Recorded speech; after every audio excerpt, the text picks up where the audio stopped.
We see headlines about young people crashing, and that's always gets a lot of attention. But this bill actually lowered the age where people can ride e-bikes. So tell me a little bit about the thinking behind that.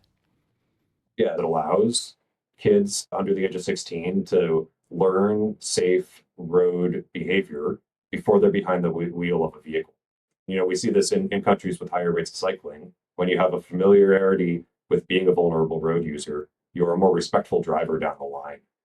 So we see this really potent through effect for getting folks on e-bikes before they get behind the wheel of a car.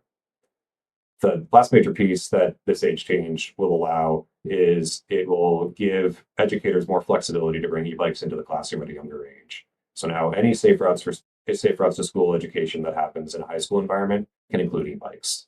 It gives us another opportunity to help foster a safer road culture at a younger age throughout the state. Are we safe from those kind of absurd laws that we saw in New Jersey and a couple other places? Yeah, I think that the law that we saw pop up in New Jersey, which now requires licensing and registration for all e-bikes in the state, is maybe the best selling point for the approach that we've taken here in Oregon. Yeah, definitely finding ourselves playing defense to some extent. I don't think that we're necessarily safe. This will allow local governments to regulate these devices in the ways that make sense to them. So anywhere where you're expecting to see mixing with pedestrians and pedal cyclists, we felt that it was appropriate that local governments should have a say on how that mixing plays out.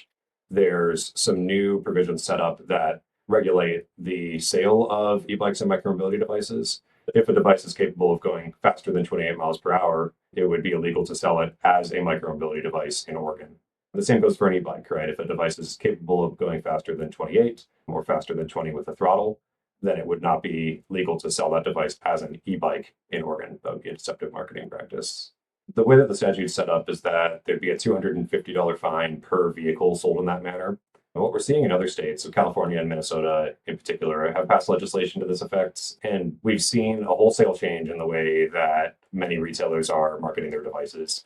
So it's really just the threat of punishment that seems to be effective enough to elicit enough of a behavior change that the market shifts in the correct direction.